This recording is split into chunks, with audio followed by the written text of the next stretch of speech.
나 곧 내가 내 양을 찾고 찾되 목자가 양 가운데 있는 날에 양이 흩어졌으면 그 때를 찾는 것 같이 내가 내 양을 찾아서 흐리고 캄캄한 날에 그 흩어진 모든 곳에서 그것들을 건져낼지라. 내가 그것들을 만민 가운데에서 끌어내며 여러 백성 가운데에서 모아 그 본토로 데리고 가서 이스라엘 산 위와 시냇가에와 그 땅 모든 거주지에서 먹이되 좋은 꼴을 먹이고 그 우리를 이스라엘 높은 산에 두리니 그것들이 그곳에 있는 좋은 우리에 누워 있으며 이스라엘 산에서 살린 꼴을 먹으리라. 내가 지은 내 양의 목자가 되어 그것들을 누워있게 할지라. 주 여호와의 말씀이니라. 그 잃어버린 자를 내가 찾으며 쫓기는 자를 내가 돌아오게 하며 상한 자를 내가 싸매주며 병든 자를 내가 강하게 하려니와 살진 자와 강한 자는 내가 없애고 정의대로 그것들을 먹이리라. 주 여호와께서 이같이 말씀하셨느니라. 너희 양떼 너희여, 내가 양과 양 사이와 숫양과 숫염소 사이에서 심판하노라. 너희가 좋은 꼴을 먹는 것을 작은 일로 여기느냐? 어찌하여 남은 꼴을 발로 밟았느냐? 너희가 맑은 물을 마시는 것을 작은 일로 여기느냐? 어찌하여 남은 물을 발로 더럽혔느냐? 나의 양은 너희 발로 밟은 것을 먹으며 너희 발로 더럽힌 것을 마시는도다 하셨느니라. 그러므로 주 여호와께서 그들에게 이같이 말씀하시되 나 곧 내가 살린 양과 파리한 양 사이에서 심판하리라. 너희가 옆구리와 어깨로 밀어뜨리고 모든 병든 자를 뿔로 받아 무리를 밖으로 흩어지게 하는도다. 그러므로 내가 내 양떼를 구원하여 그들로 다시는 노략거리가 되지 아니하게 하고 양과 양 사이에 심판하리라. 내가 한 목자를 그들 위에 세워 먹이게 하리니 그는 내 종 다윗이라.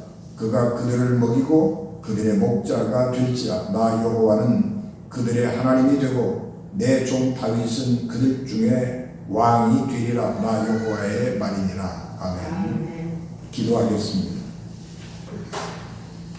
은혜가 충만하신 하나님, 은혜를 감사합니다. 이 주간 종의 성령을 충만하게 하시고 하나님의 권능과 능력을 더하여 주옵소서. 예수님 이름으로 기도하옵나이다. 아멘. 과거에는 사람을 평가하는 가장 중요한 방법이 신분이었지요. 부모의 신분이 자녀의 신분을 규정하고 부모의 신분이 자녀에게 세습이 되기 때문에 그 부모가 어떤 신분이냐 하는 것이 사람들에게 굉장히 중요한 평가가 되는 것이죠. 부모의 신분이 자녀들의 신분을 결정하는 것은 불합리한 것이지요. 그러나 사회는 그렇게 해서 질서를 유지했고 또 신분제의 피해가 있기 때문에 이 폐해를 어떻게 극복할 것이냐 그런 문제들도 생각을 하게 되었고 서양 사회에서는 그것을 노블레스 오블리주 이렇게 표현을 하는 거예요. 노블레스 오블리주라고 하는 말은 프랑스 말인데 귀족은 더 많은 윤리적, 도덕적 의무를 져야 된다 그런 말이죠.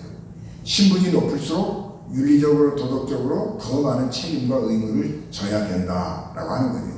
신분이 높은 사람들은 사회적으로 그만큼 얻는 특권, 이득도 많기 때문에 그가 감당해야 될 사회적인 책무도 크다 그렇게 규정을 하는 것입니다. 국가와 민족을 위해서도 사회를 위해서도 더 많은 헌신을 해야 된다라고 하는 거지. 그럼에도 불구하고 그들이 가지고 누리고 있는 특권에 비하면 그들이 가지고 있는 의무라고 하는 것은 사실은 작은 것일 수 있는 것이고 그런 특권을 가지지 못한 사람들 입장에서 볼 때는 매우 불공평한 것이죠. 그래서 많은 사람들은 그런 특권을 없애기 위해서 피를 흘리고 싸웠습니다. 그래서 이제 많은 나라들에서 민주화가 되고 신분제도는 공식적으로 철폐된 나라가 많이 있습니다. 그래서 이 신분제도가 없어졌습니다. 그래서 이 사회가 좀 더 평등하고 공평하고 좋은 사회가 될 것이라고 생각을 했는데, 과거에 신분제를 대체하는 새로운 제도가 나오게 되는 겁니다. 그것이 뭐냐 그러면 능력주의라고 하는 거예요. 능력 있는 사람이 세상에서 더 높은 대우를 받고 능력 있는 사람이 고귀한 대접을 받는다라고 하는 것은 하는 것이 사회적으로 일반적인 통념이 되는 거죠.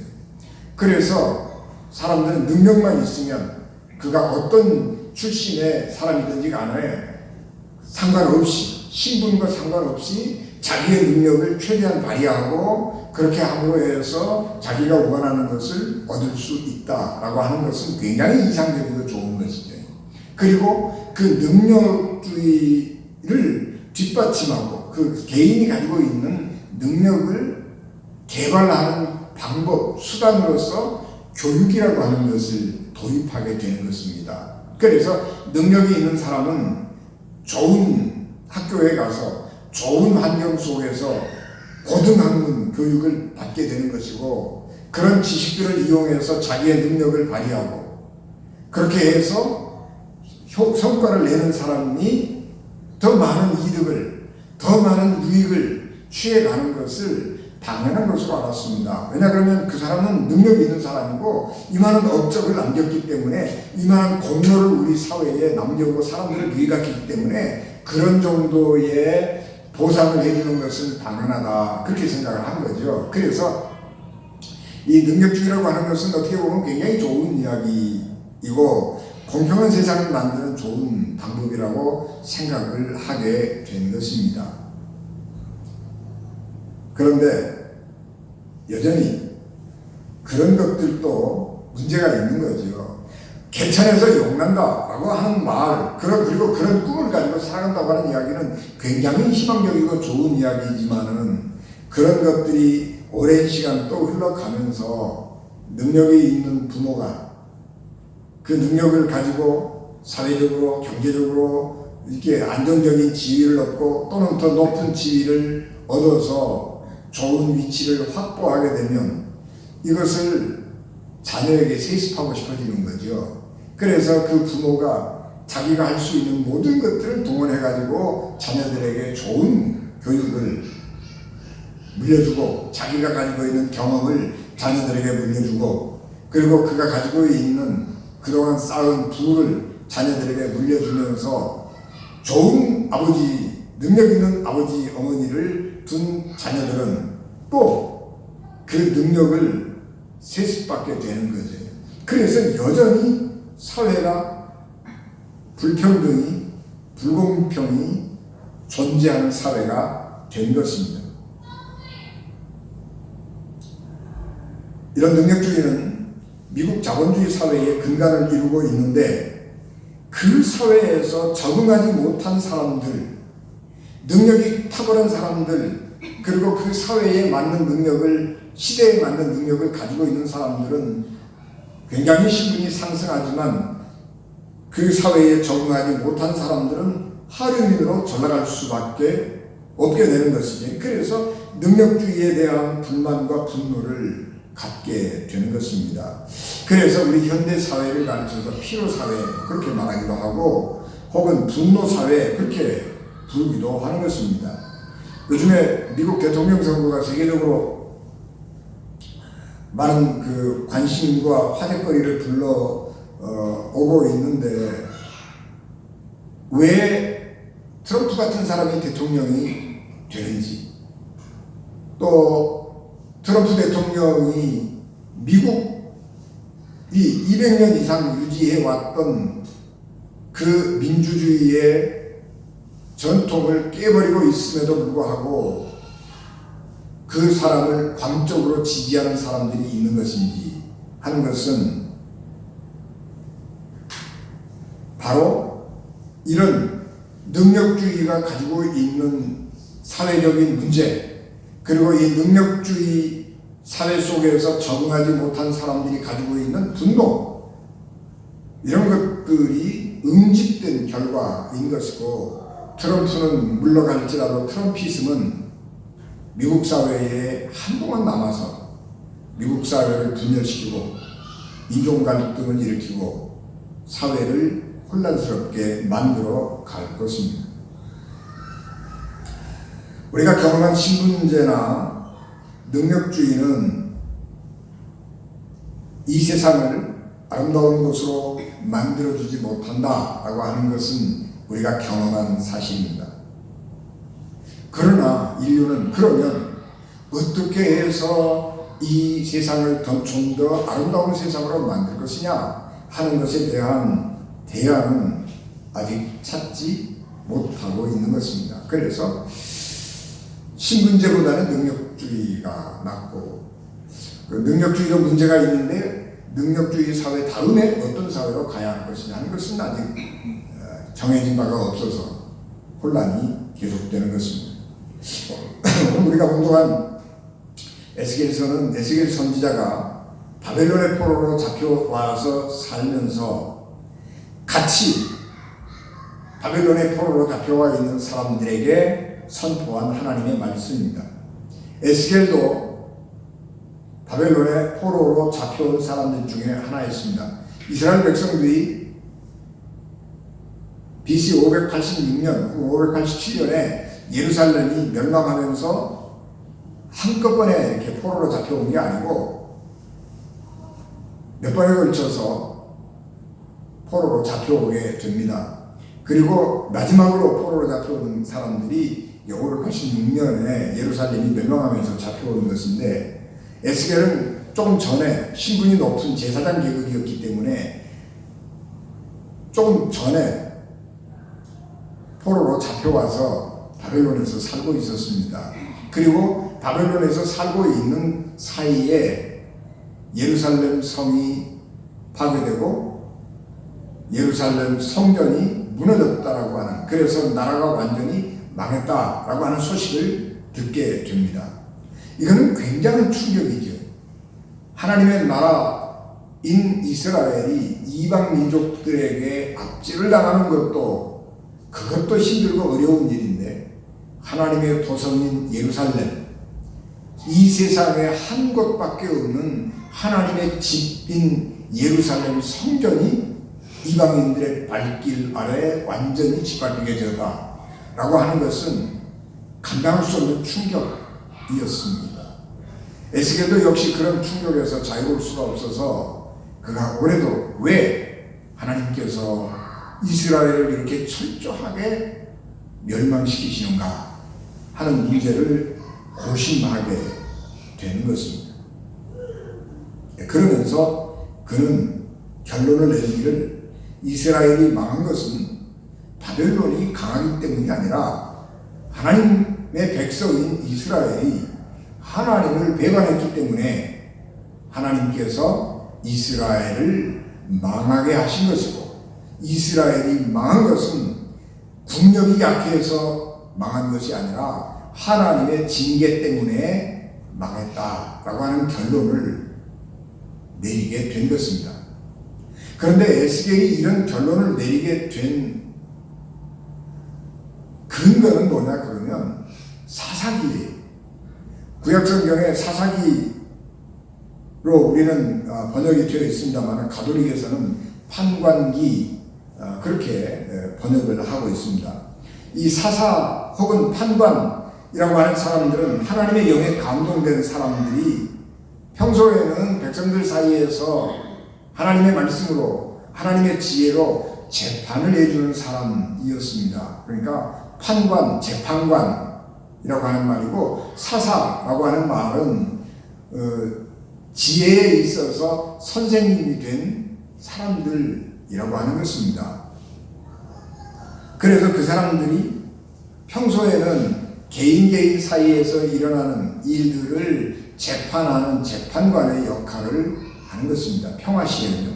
그런데 어떤 경우 외적들이 침입해 와서 민족 자체가 혹은 부족 자체가, 지파 자체가 이민족의 압제를 받을 때에는 하나님의 영에 감동된 사람들이 군사들을 모으거나 혹은 하나님이 특별하게 주신 능력을 가지고 개인이 외적들하고 싸워서 전쟁을 하고 승리를 해서 외적을 쫓아내고 자기 민족을 구하는 것이죠. 삼손 같은 사람은 대표적으로 개인이 이민족들과 싸워서 자기 민족을 구한 아주 대표적인 경우이고요. 또 다른 사사들은 지파들 이런 사람들을 모아서 이민족들과 싸워 이기고 승리를 거두고 이민족을 쫓아내고 자기 민족의 독립을 지켜낸 자기 지파를 이민족의 압제로부터 구해낸 사람들인 것입니다. 그래서 재판관이거나 전쟁 영웅이거나 이 둘 부류가 사사가 되는 것입니다. 사사기에는 보통 한 13명의 사사가 등장을 합니다. 그래서 사사가 13명이 등장을 하게 되는데 사사기를 잘 읽어보면 여호수아 때부터 사울 왕 때까지 13번의 국지적인 외세 침략이 있었다 이렇게 생각할 수가 있게 됩니다. 예스겔 선지자는 이 사사시대를 쭉 상고해 가면서 이스라엘이 언제 곤경에 빠졌는가를 살피게 되는 것인데 그것은 두 경우에 있어서 두드러진 현상을 드러냈습니다. 하나는 종교적으로 타락했을 때였습니다. 하나님께 말씀을 듣지 아니하고 우상숭배, 바알이나 아세라를 비롯한 가나안 땅의 풍요의 신들을 섬기고 하나님의 말씀을 순종하지 아니할 때 하나님은 이스라엘 백성들을 이민족들의 압제를 받게 함으로써 이스라엘 백성들을 심판하셨습니다. 두 번째는 정치적으로 공정한 권력이 행사되지 않을 때였습니다. 정치적으로 타락할 때 하나님은 이스라엘 백성들을 징계했습니다. 하나님께서 주신 특권들이 있죠. 제사장도 있고 서기관도 있고 그리고 행정관리들도 있고 그런데 그 사람들이 그런 기득권 그런 특권을 가지고 백성들을 잘 살게 봉사하고 하나님을 잘 섬길 수 있도록 인도하고 가르치고 그렇게 해서 멸사봉공이라고 그러죠. 섬김의 자세로 섬기는 것이 아니라 자기가 가지고 있는 특권을 이용해서 다른 사람들을 억압하고 다른 사람들을 압제하고 자기의 배만 부릴 때 하나님은 이스라엘 백성들을 징계하셨습니다. 그래서 종교적으로 타락했거나 정치적으로 권력이 부패했거나 할 때에 하나님은 이스라엘 백성들을 징계하셨습니다. 그런데 이스라엘 백성들이 그 고통 속에서 이것이 하나님이 우리에게 주신 징계구나 라고 하는 것을 깨닫고 믿음을 회복하고 하나님께로 돌아가거나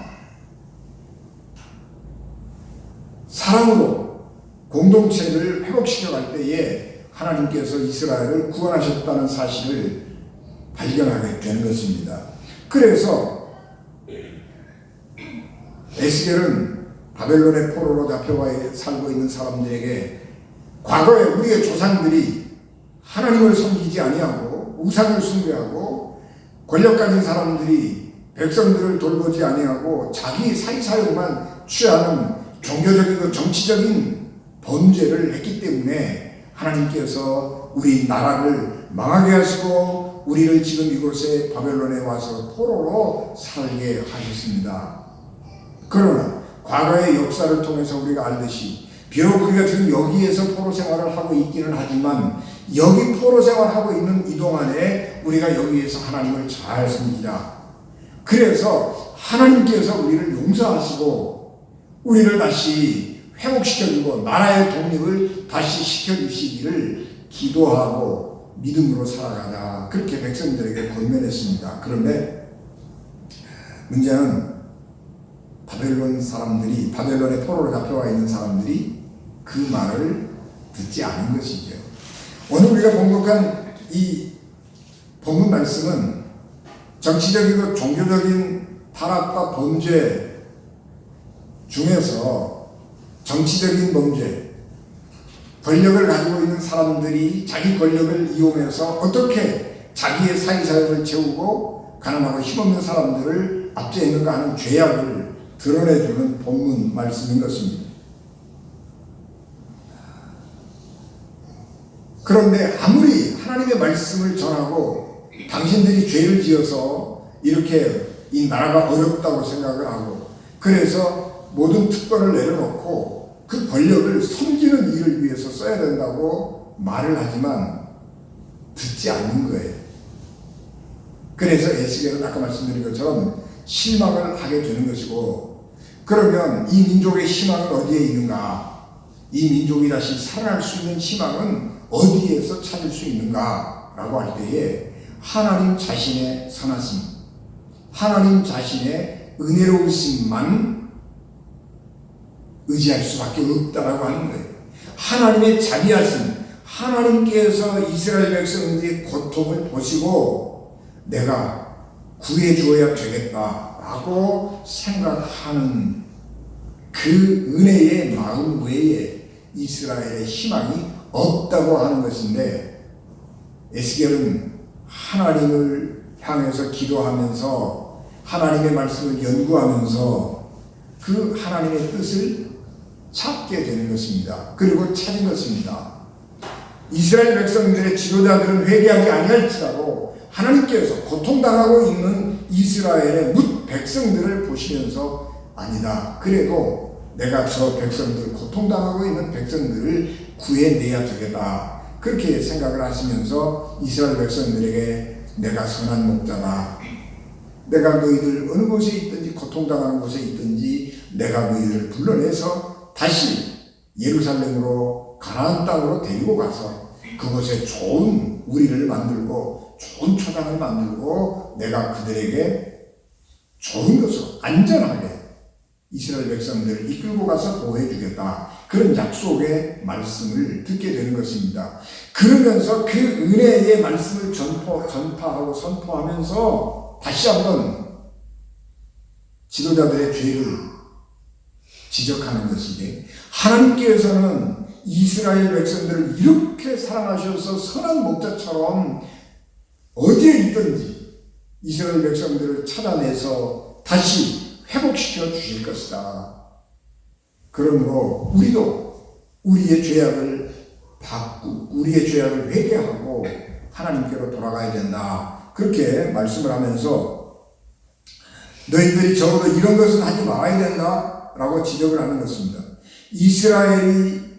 이스라엘의 권력자들의 죄악은 뭐냐? 양을 돌보지 않았습니다. 8절에 보면 양을 돌보지 않았다. 그리고 18절에 보면 저희들은 좋은 것을 먹고 좋은 것을 마시면서 남는단 말이에요. 그러면 그것을 내가 배부르게 먹었으니까 나머지는 다른 사람들도 먹어야지, 이렇게 좋은 생각을 가지고 나눠주고 또 같이 남겨놓고 깨끗하게 다음 사람이 와서 먹도록 해주는 것이 아니라, 나는 다 먹었으니까 너희들은 먹지 마, 그리고 발로 짓밟아 버리는 거예요. 내가 우물에서 물을 잘 떠서 마시고 목을 축이고 그러고 가면서 그 우물물을 막 이렇게 휘저어가지고 흙탕물로 만들어버리고 웅덩이를 없애버리고 그러고 가는 거예요. 그래서 자기만 배부르면 다른 사람들은 먹든지 말든지, 혹은 나만 배부르고 다른 사람들은 먹을 수 없도록 만들어버리고 가는 것입니다. 이게 굉장한 횡포지요. 굉장한 폭력이지요. 그런가 하면 자기가 가진 힘을 이용해서 약한 자들을 우리 밖으로 내쫓아버리는 거예요. 그래서 튼실한 양과 파리한 양이 있는데, 이 튼실한 양들이 자기가 가지고 있는 힘을 이용해서 뿔로, 어깨로 이 양들을 밖으로 밀어내버려요. 음식을 먹지 못하게, 꼴을 먹지 못하게 밖으로 밀어내버리니까 이 힘없는 양들은 먹지 못해서 점점 더 야위어가고 메말라가게 되는 것입니다. 그래서 하나님께서는 이 자기의 그 힘을 자랑해서 다른 사람을 억압하고 폭력을 행사하는 이 지도자들을 나라를 심판하시겠다. 그렇게 약속을 하는 것입니다. 이스라엘은 희망을 갖기 위해서는 이런 하나님의 말씀이 선포될 때에 자기의 죄를 깨닫고 하나님께로 돌아가야 옳은 것입니다. 그것이 하나님의 백성들이 지금까지 해왔던 패턴이었습니다. 그런데 바벨론의 포로로 잡혀와 있는 사람들은 그 사사기의 패턴을 따르지 아니한 것입니다. 그래서 나라가 영원히 세워지지 못하는 거죠.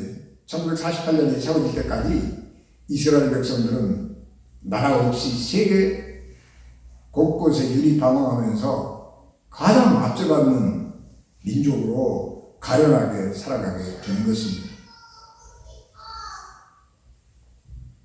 그래서 이스라엘은 에스겔은 실망을 하게 된 것입니다. 그래서 다시 한번 하나님을 의지하게 되는데, 그래, 하나님이 우리의 하나님이 될 때, 그 하나님께서 다윗 같은 왕을 우리에게 주실 때에만 우리에게 희망이 있다. 그런 생각을 하게 되는 것입니다. 이 세상은 언제나 불공평과 불평등이 존재하는 거죠. 부모의 신분이 자녀의 신분을 결정하는 것은 매우 불공평한 것입니다. 그래서 현대 사회가 능력주의로 바꾸었습니다. 그러나 능력주의 역시 불평등과 불공정의 문제를 해결하지 못했습니다. 사람은 능력의 차이가 있기 마련이고 우리 삶이라고 하는 것은 무척이나 다양한 것이기 때문에 능력이 탁월한 사람이라고 그래서 그 사람이 반드시 성공하는 건 아니에요. 능력이 탁월하다고 할지라도 어떤 재난을 당할지 알 수 없는 일입니다. 그렇기 때문에 아무리 능력이 탁월하다고 할지라도 병든다든지 감당할 수 없는 재난을 만난다든지 이렇게 되면 그 모든 능력이 다 소용이 없어요. 그래서 능력이 탁월한 사람이라고 할지라도 노예로 전락하기도 하고요. 만석지기 가문이 재난을 당해가지고 하루아침에 거지가 되기도 하는 것입니다. 능력이 있다고 해서 모든 사람이 그 능력을 발휘할 기회를 갖는 것은 아닙니다. 탁월한 능력의 소유자라도 능력을 발휘할 기회를 찾지 못하고 일생을 평범하게 살아가는 사람들도 많이 있습니다. 그래서 성경은 이스라엘은 하나님은 안식년 제도를 주셨습니다. 작게는 안식일, 그리고 안식년, 그리고 안식년을 7번 지나면 희년 선포합니다. 안식년이 지날 때에 한 번쯤 사회 불평등을 이렇게 제거하는 거죠. 그래도 한 50년쯤 시간이 지나고 나면 이 사회적 불평등이 상당한 정도로 세습이 되어 가는 것입니다. 그래서 50년이 지나면 사회 전체를 리셋하는 거예요. 그래서 맨 처음에 동일하게 땅을 나눠줬는데 살다 보니까 땅들이 막 일절이 팔려가거든요. 그래서 땅을 많이 가진 사람, 작게 가진 사람, 부자인 사람, 가난한 사람 이렇게 나오는데 50년이 지날 때 그걸 다 리셋해서 원위치. 그래서 이스라엘이 가나안 땅에 들어와서 땅을 분배하던 그 시절에 그 평등한 삶으로 다시 돌아가는 거예요. 그것이 희년이에요. 그것이 하나님의 공평한 공동체를 만드는 최후의 사회 보장 안전장치예요. 그런데 인간은 탐욕 때문에 한 번도 희년을 실천해 보지 못했습니다.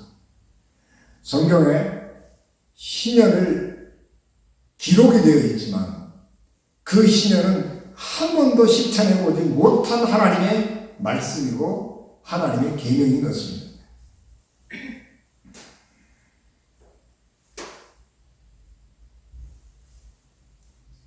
그럼에도 불구하고 우리는 우리가 살고 있는 이 세상이 모든 사람이 고루 평안하게 살 수 있는 세상을 만들 수 있는 유일한 대안은 하나님의 말씀에 있다는 것을 발견하게 되는 거죠.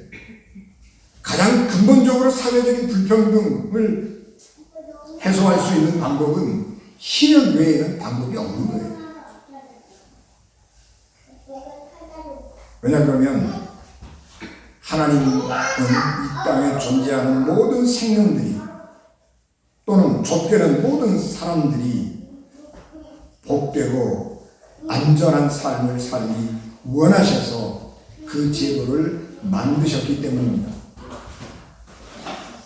오늘 우리가 이 사회가 하나님의 뜻이 이루어진 사회가 되도록 하기 위해서는 바로 하나님이 가지셨던 신현 정신, 사랑의 정신, 생명을 사랑하는 정신, 모든 사람들이 함께 더불어 번영하고 잘 살 수 있는 이 신현 정신을 되새기는 데에 있는 것입니다.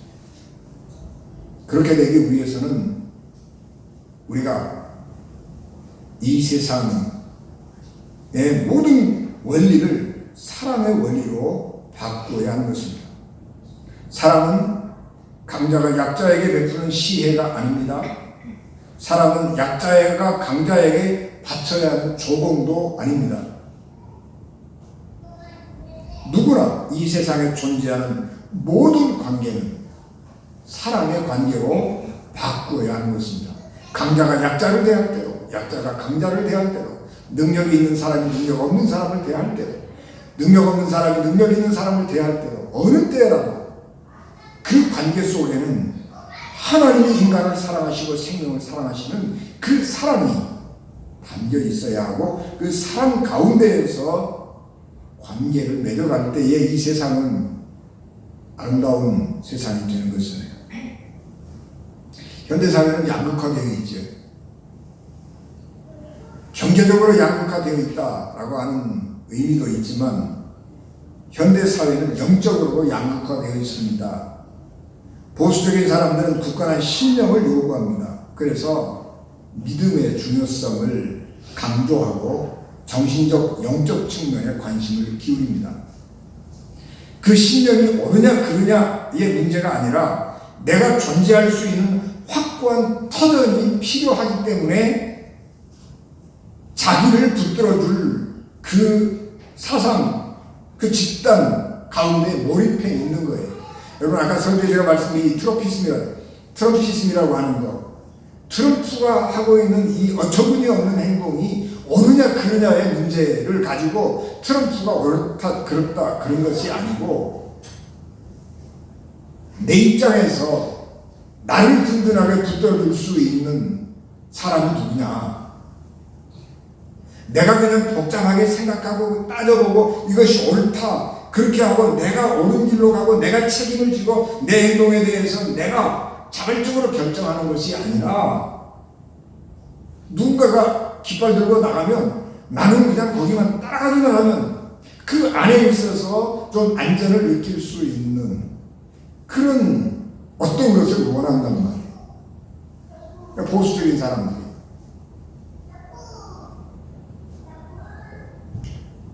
그리고 좀 영적인 사람들은 이제 그런 것들을 어디에서 찾느냐 그러면 종교에서 찾는 것이죠. 그래서 요즘에는 이 신비주의, 다시 말하면 종교 체험을 개인적으로 추구하는 사회랍니다. 그래서 뉴에이지 이런 것들이 이렇게 많이 나오고 때로는 사이비 종교가 나오게 되는 것입니다. 그래서 사이비 종교들이 아주 이상한 수단 방법을 동원해서 사람들에게 신비한 체험을 하게 하고 그리고 우리 집단 안에서 이런 체험을 공유한 사람들끼리 같이 살자 그렇게 해서 가는 거죠. 반면에 좀 진보적인 사람들은 현재 물질적 삶에 더 큰 가치를 두고 즐거움을 추구합니다. 그래서 지금이 즐거우면 행복한 삶이라고 생각을 하고 내일이나 내일에 대한 생각은 하지 않습니다. 그래서 삶이 부평초처럼 가볍고 흔들리고 안정감이 없는 삶을 사는 것이죠. 두 부류의 사람들이, 그래서 믿음이 좋은 사람들하고 믿음이 없는 사람들, 그래서 믿음 좋은 사람들은 말씀 안에 아주 보수적으로 갇히고 또 신앙 뭐 필요하냐, 영혼이 어디 있느냐 이렇게 생각하는 사람들은 야 뭐 죽으면 그만이지, 그리고 육신적으로 즐기고 오늘 즐거움이 최고이 뭐 그렇게 살아가는 이런 양극화가 우리 속에 있는 것입니다. 그래서 사람들은 어떻게 사는 것이 잘 사는 것인지 알지 못하고 배우지 못한 채 삶의 갈피를 잡지 못하고 살아가는 것입니다. 삶의 갈피를 잡지 못하고 살아가면 장수 시대에 이 장수는 축복이 아니라 방황과 고통의 시간으로 바뀌는 것이고 오래 살수록 방황과 고통을 더 많이 겪는 거예요. 그래서 자살하는 사람들이 늘어나는 겁니다. 그러므로 오늘 우리 시대에서 우리는 정말 건강한 믿음, 우리를 정말 생명으로 인도하는 믿음을 가지고 살아야 하는 것이고 그 믿음 위에 굳게 서지 아니하면 이 세상 풍파에 휩쓸려 떠내려갈 수밖에 없는 것입니다. 우리가 복된 삶을 살기를 원하시는 하나님의 말씀에 굳게 서서 믿음으로 사는 삶을 살아가야 하는 것입니다. 그리고 나를 위해 십자가에 달려 돌아가신 예수 그리스도를 믿는 믿음만이 우리의 든든한 반석이 된다고 하는 사실입니다. 그래서 예수께서 산상수훈을 마치면서 마태복음 7장 21절 나더러 주여 주여 하는 자마다 다 천국에 들어갈 것이 아니요 다만 하늘에 계신 내 아버지의 뜻대로 행하는 자라야 들어가리라 그렇게 말씀하셨고 그 뒤에 마태복음 7장 24절 이하의 말씀에서 누구든지 나의 이 말을 듣고 행하는 자는 그 집을 반석 위에 지은 지혜로운 사람 같으리니 그렇게 말씀을 하는 것입니다. 비가 내리고 창수가 나고 바람이 불며 그 집에 부딪히되 무너져 그 무너짐이 심하니라 반석 위에 집을 짓지 아니하면 세상에 풍파가 올 때에 무너질 수밖에 없다. 예수께서 하신 말씀입니다. 사랑이 가장 귀한 것이라는 것, 믿음과 소망과 사랑이 우리의 삶을 지탱하는 세계의 가장 중요한 기둥이라는 것, 그것을 모르는 사람은 없을 것입니다. 그러나 그것을 실천하는 사람은 드뭅니다. 왜냐하면 그게 쉽지 않거든요.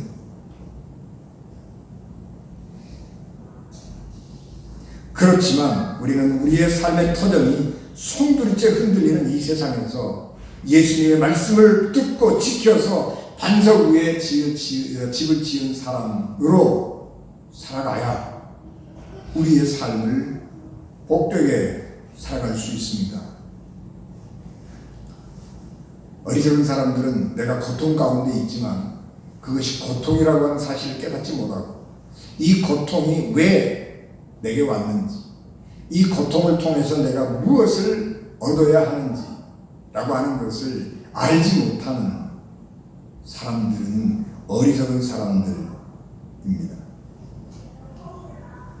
우리가 하나님의 말씀을 다시 생각하면서 이 어지럽고 혼란한 시대에 믿음 위에 반석 위에 집을 지은 지혜로운 하나님의 사람들 되시기를 주 예수 그리스도 이름으로 축복합니다. 기도하겠습니다. 은혜가 충만하신 내 아버지 하나님, 주의 은혜와 사랑을 저희들에게 충만하게 하시고 반석 위에 집을 지은 지혜로운 사람들이 하옵소서.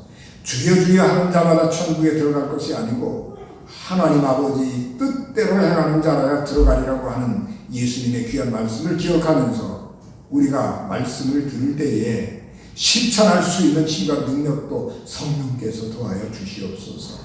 예수님 이름으로 기도하옵나이다. 아멘.